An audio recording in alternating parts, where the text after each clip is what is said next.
काहे धन बैठल बारू मुँह फुलाई, कहना का चाही दीही मांगवाई। चुप रही तो। काहे धन बैठल बारू मुँह फुलाई, कहना का चाही दीही मांगवाई।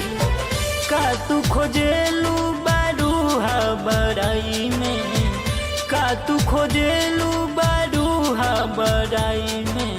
ये जान काहे मुँह सुखल बहू। सुनो भातार तुहरा मजा के मराई में, नथिया भुलाइल रजाई में, रजाई में नथिया भुलाइल रजाई में, नथिया भुलाइल रजाई में।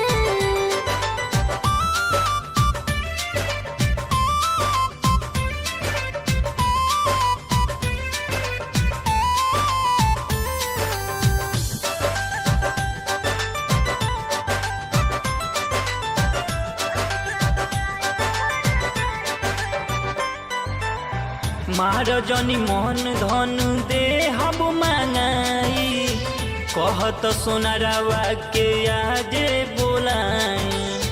जान जइहे अमाज तो करी है लड़ाई, बड़ा तू न दान पिया कैसे समझाई। हम मैनेज कलम करी जा, अतना काहे सोचत। चुप रही तो। मार जनी मन धन दे हब मांगाई, कहत सोनारावा के आजे बोलाई। जान जइहे अमाज तो करी है लड़ाई, बड़ा तू न दान पिया कैसे समझाई।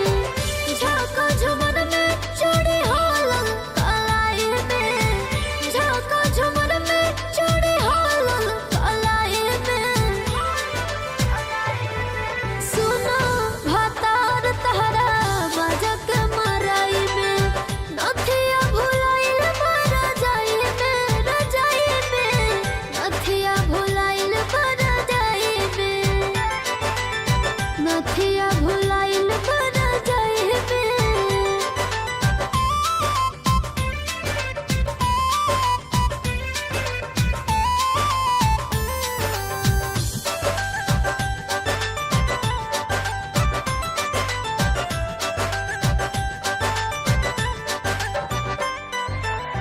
छोड़ा धनी छोड़ा काल्हू मिल जाई भोरे, लगलू बिछावना के हाथे से कोरे।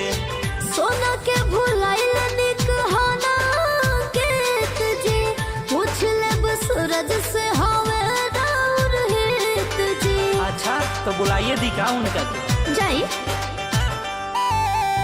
छोड़ा धनी छोड़ा काल्हू मिल जाई भोरे, लगलू बिछावना के हाथे से कोरे।